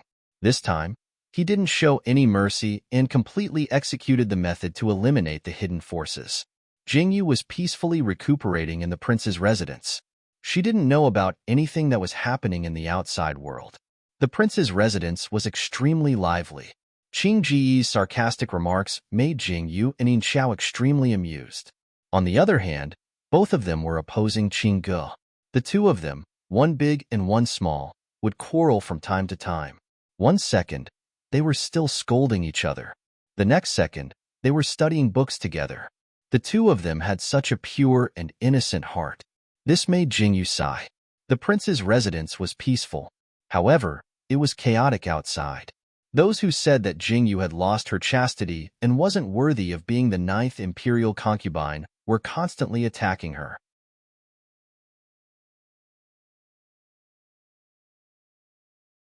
Chapter 415. Xiaoqun and Jingzhan tried their best to send people to suppress it and even killed the loudest people. However, it didn't have any effect. They couldn't possibly kill everyone in the imperial city, right? These few days, Xiaoqun was so busy with this matter that his head was in a mess. Finally, when Jingyu was able to get out of bed and walk around, Jingyu heard the news. The imperial palace actually interfered in this matter, saying that Jingyu couldn't be the 9th imperial concubine and a bunch of other messy things. This damned.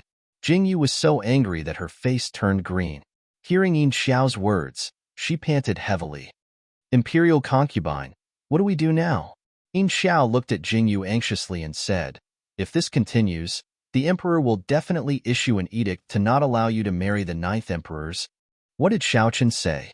Jingyu's heart moved slightly as she tilted her head to look at Yin Xiao and asked, today, the 9th emperors entered the palace and even had a big fight with the emperor. Imperial Uncle Darren said that if the emperor issues an edict, Then he will leave the capital and have nothing to do with the imperial family anymore. In Xiao said with a sad face, the ninth emperor is truly too reckless. Because of this, the emperor is even more furious.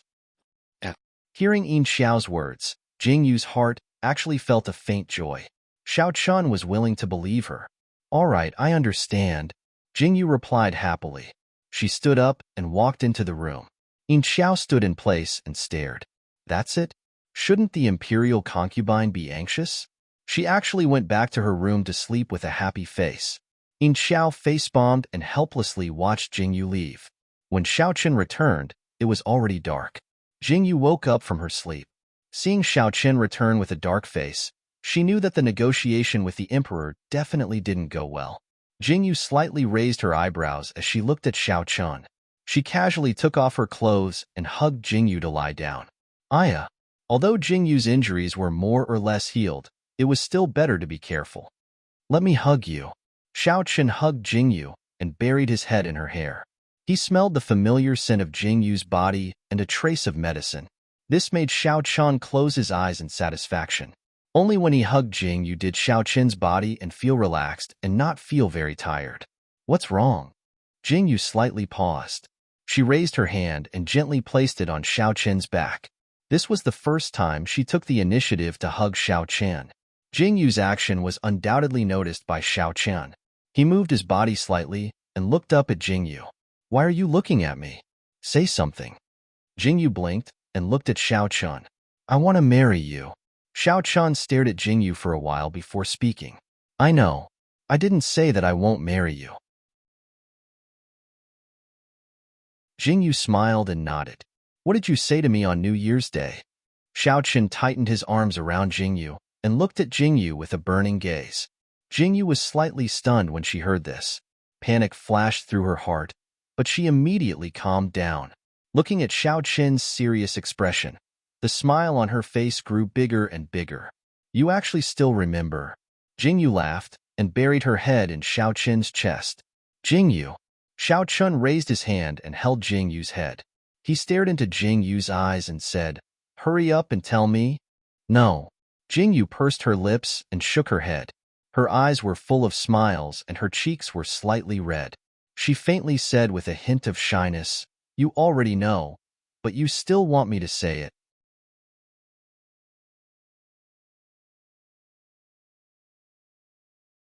Chapter 416. I don't know. How would I know if you don't tell me? Xiao Chen's eyes lit up as he stared at Jing Yu with a burning gaze. Xiao Chen said in a deep voice, Jing Yu, I want to hear you say it. Jing Yu looked up at Xiao Chen's dark eyes. Xiao Chen, do you believe that I am innocent? Jing Yu's heart skipped a beat as she suddenly asked, What nonsense are you talking about? Of course, I believe you. Xiao Chen was stunned as he frowned and answered, Why? Why do you believe me? Jing Yu blinked as she looked at Xiao Chen. Xiao Chen raised his hand and pinched Jing Yu's cheek. His eyes were filled with tenderness as he said, I believe everything you say. No. Jing Yu suddenly jumped up with an expression that said, What you are doing is wrong. Xiao Chen was stunned. Then what do you want? Xiao Chen raised his eyebrows as he looked at Jing Yu and asked, I don't know. Jing Yu was slightly embarrassed as she lay back in Xiao Chen's arms. She looked at Xiao Chen with a complicated gaze as she said, Do you really want to marry me? Why do you want to marry me? I don't understand. There are millions of women in the world. Why me? There are millions of women in the world, but none of them can stand by my side without being disturbed. The only one who can stand by my side is you. Xiao Chen looked at Jing Yu seriously as he spoke. Jing Yu slowly sat up and frowned as if she was making a difficult decision. Xiao Chen also sat up and looked at Jing Yu quietly. His hands unconsciously clenched and unclenched, then clenched and unclenched again. He seemed to be nervous. If you marry me, will you marry someone else? Jing Yu blinked and asked Xiao Chen. It's enough to choose one person to spend the rest of my life with. Xiao Chen replied indifferently. Do you love me? Jing Yu lowered her head and thought for a long time before she looked up at Xiao Chen and asked, Do you love me? Xiao Chen didn't answer. Instead, he turned the question back to Jing Yu. Jing Yu was stunned when she heard this. She blinked and looked at Xiao Chen, as if she was considering how to answer this question. Finally, she said, I will fall in love with you. Can I fall in love with you? Jingyu. Xiao Qin's body suddenly trembled. Looking at Jingyu's slowly spreading smile, he suddenly felt that the barrier that had always existed between them seemed to have disappeared under this muddle-headed conversation. This was also the first time in a long time that the two of them had talked about their feelings so frankly. Wait, Jingyu suddenly shouted, instantly extinguishing the excitement that had just risen in Xiao Qin's heart. He stared at Jingyu in confusion. Explain to me what's going on with that damned woman first, then we can talk about whether or not you love me. Jingyu glared at Xiao Qin angrily as she sat down cross-legged. She looked like she was interrogating a criminal. This? Xiao Qin frowned in confusion. Also, Jingyu glared at Xiao Qin again and said, Xiao Qin, why do you disappear on the 10th of every month? Where did you go? Xiao Qin slowly lowered his head. I know you have secrets. I have secrets too. Jingyu shrugged nonchalantly and said, in exchange, you tell me your secrets and I'll tell you mine. How about that? Jingyu, do you really want to know? Xiao Qin's voice had a hint of unwillingness and uneasiness. He looked at Jingyu with eyes full of anticipation and fear. This contradictory gaze made Jingyu furrow her brows.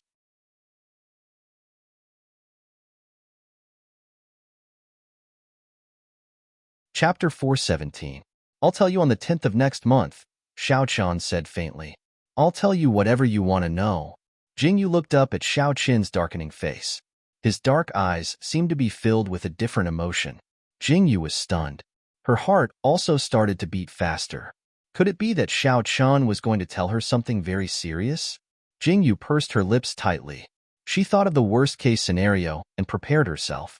That night, the two of them didn't speak again. They both fell asleep with their own complicated feelings. The discussion about Jingyu continued, but Jingyu, the main character, still didn't appear. The Emperor's people were all speaking up for Jingyu, so the Emperor couldn't issue an edict. He could only let this matter drag on. However, the imperial city wasn't peaceful these days. From time to time, there would be people dying. Although they died quietly and no one collected their corpses after they died, even the government couldn't find out the origin of these dead people. With one look, it was obvious that this was a vendetta between the hidden forces of the Jianghu. The government people didn't interfere in the investigation and were responsible for collecting the corpses every day. At the end of the 8th month, Jingyu's injuries were completely healed. It had only been half a month.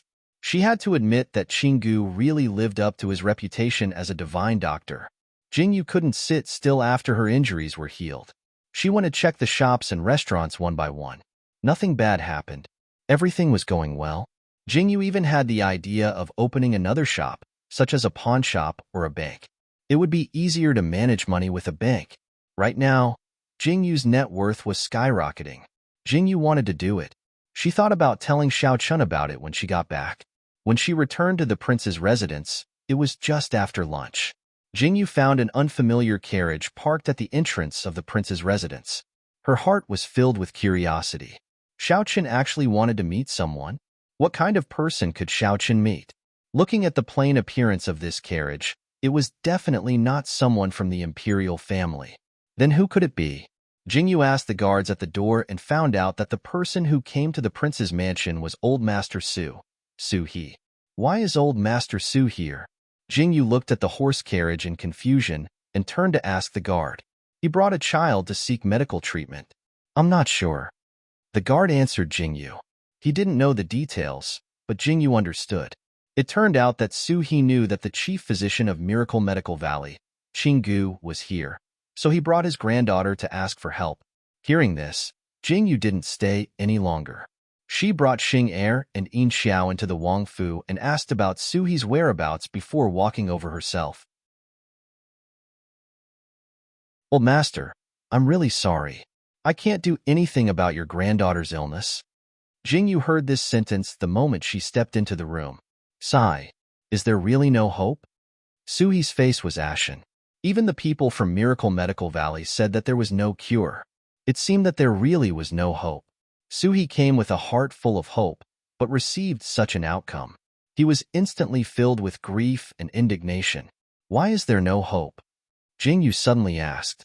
Everyone in the hall turned to look at her. Miss Jingyu? Chingu also looked over.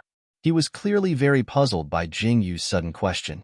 He frowned and said, "Could it be that Miss Jingyu also knows medical skills?"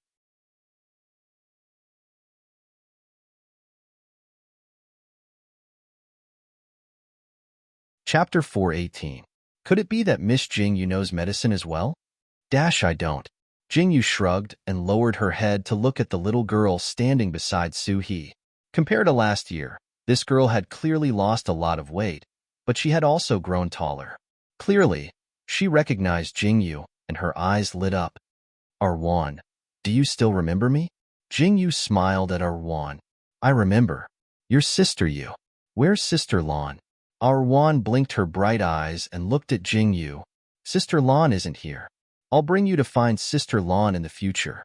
Jingyu lovingly patted Arwan's head. Jingyu then turned to look at Su-hee and bowed slightly. Elder Su, long time no see. How have you been? Miss Jingyu. Su-hee nodded slightly at Jingyu. It wasn't the first time the two had met, so they naturally recognized each other. However, the way Su-hee addressed her made Jingyu laugh. As expected of Jingyu, she wasn't married to the 9th emperors yet, so she naturally couldn't be called the 9th imperial concubine. It was fine for maid Yin Xiao to address her that way. Su-hee also didn't address Jingyu as Miss like Chingu. Naturally, this meant that she knew of Jingyu's identity. She was the young miss of the prime minister's residence.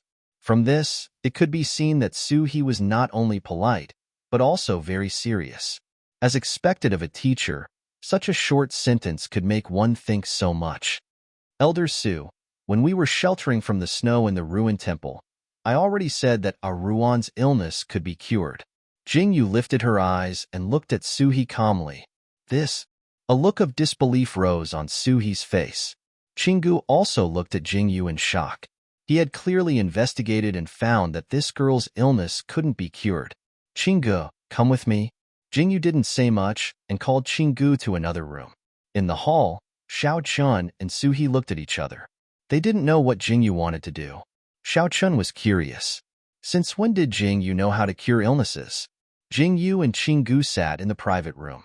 Jingyu looked at Chingu calmly and said, "In your opinion, what illness can be cured and what illness can't be cured?" This? Chingu furrowed his brows. Anyone who was a doctor knew that if they could tell what illness it was, they could naturally prescribe the right medicine. If it could be cured, it could be cured. If it couldn't be cured, it was mostly because their medical skills weren't up to par. Now that Jingyu asked this question, Chingu was instantly stumped. When you treat someone, other than prescribing medicine and acupuncture, do you have any other methods? Jingyu threw another question at him. Isn't that the only way? Chingu blinked.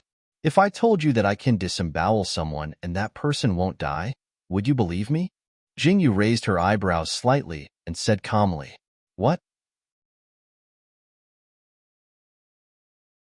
Chingu jumped up in shock and looked at Jingyu in shock. Disembowel? And that person won't die? How is this possible? The world is so big. What's impossible? Jingyu smiled calmly and looked at Qing Ji's shocked expression. She raised her eyebrows and said, "Do you want to learn?" Jingyu's words made Qing Ji's eyes light up. You're not lying to me, are you? Qing Ji's eyes flashed with a strange light as he looked Jingyu up and down. Che, do I earn money from lying to you? Jingyu rolled her eyes speechlessly.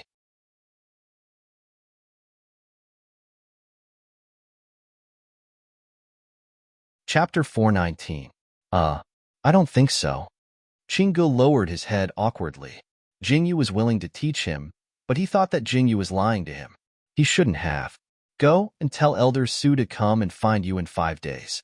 In these 5 days, I want you to prepare these things. I will personally show you what it means to save people. Jingyu raised her eyebrows and smiled as she said faintly. Chingu agreed happily and went to tell Old Master Su. However, Su-hee was still skeptical and returned to the Su residence. Jingyu took on this burden. Jingyu didn't have much confidence to begin with, but she still wanted to pretend. It was really, Xiao Chun, can you get me a pass to the morgue? I need those unclaimed corpses. Jingyu said as she tugged on Xiao Qin's sleeve after sending Suhi away. More? A strange look appeared in Xiao Qin's eyes, but he still nodded and said, Can you really cure Elder Su's granddaughter? I'll give it a try. Jingyu raised her eyebrows slightly. Xiao Qin face-bombed. Was this something that could be tested randomly? Jingyu successfully got the pass to the morgue, and Jingyu quickly drew a few scalpels and scissors for Qinggu to have them made. The more money she gave, the faster she got things done. In just half a day, everything that needed to be prepared was ready. Jingyu waved her hand and led Qinggu to the morgue. Xiao Chun was curious about what Jingyu was going to do, so he followed her. Jingyu didn't stop him and only asked Xiao Chun to watch from the side and not make a sound. In the morgue, Jingyu waved her hand and ordered Qinggu to strip the male corpse. Xiao Qin's face darkened and he waved his hand and said, Change it to a female corpse. Jingyu and Qinggu both had black lines on their faces as they looked at the guard who hurriedly brought in a female corpse. Then, they chased him out.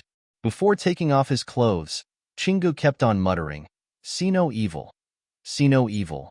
What a pity. She's quite pretty. Jingyu looked at the pretty female corpse and clicked her tongue. Jingyu didn't waste any more time. She first introduced the tools to Qinggu, then began to cut open the corpse's stomach.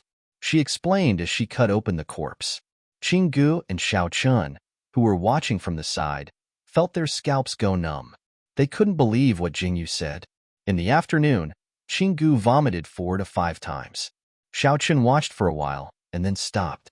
He didn't study medicine, so why would he watch? He was just curious. In the past 2 days, Jingyu had been using her knife on corpses. They were not living creatures at all. Qinggu did not pay much attention to it at first, but as he listened to Jingyu's explanation, he became intoxicated. He memorized every stroke of Jingyu's words. If he did not understand anything, he would ask and stop vomiting. It had to be said that Qinggu was indeed worthy of being the chief physician of Miracle Medical Valley. This ability was incomparably shocking. Moreover, his learning ability was very strong. Jingyu completely followed the content in her memory. Jingyu had taught almost everything that the coach had taught her. On the 3rd day, Jingyu stopped operating on corpses. She started to operate on living creatures. Rats and animals were the best choices. Before that, Qinggu was in charge of preparing anesthetics. When it came to medicine, there was no medicine in the world that could be compared to the medicine in Miracle Medical Valley.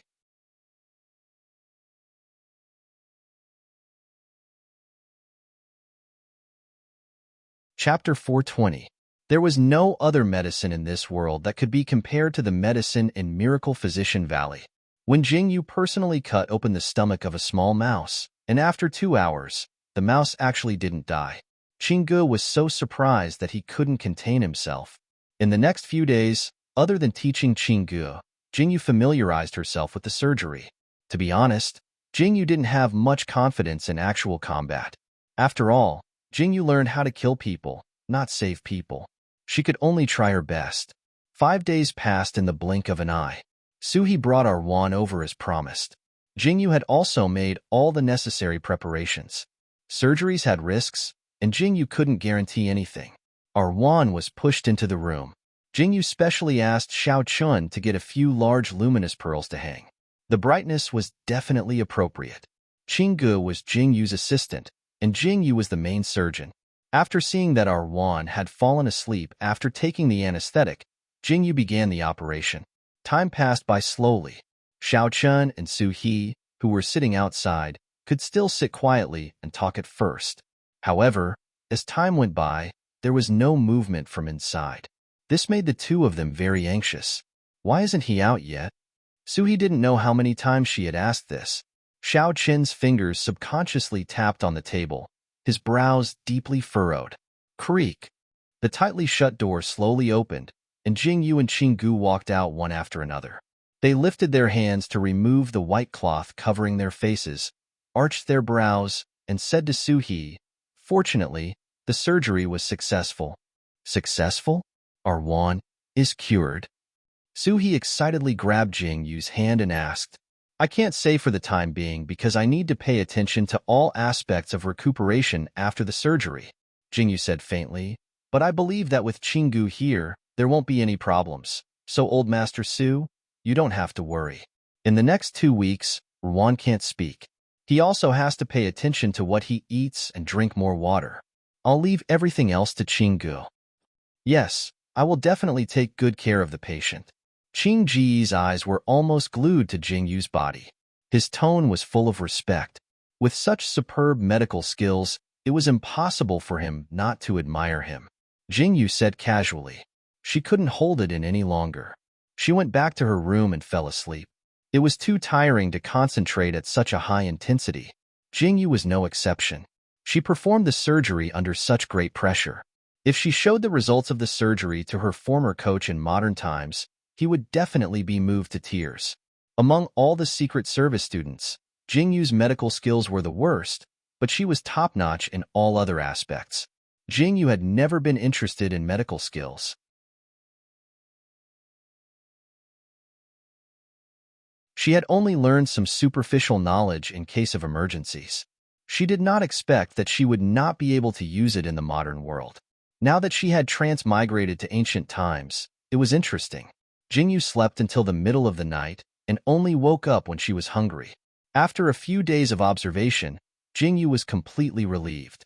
Aside from the pain of the wound, Arwan didn't have any other problems. In order to make it easier for her to observe and take care of Arwan, she didn't let Arwan go back for the time being. Suhi was still worried and decided to stay in the palace. Chingu happily took care of Arwan. He carefully recorded Arwan's recovery every day. Jingyu didn't have anything to do. You're tuning in to the Romance Rendezvous YouTube channel. We're so grateful for your support, and don't forget to subscribe to join us on this incredible journey through captivating stories. Your generosity through donations truly makes a world of difference, as it's the primary source of revenue that allows me to expand and enhance this channel for you. Thank you from the bottom of my heart for being a part of this adventure.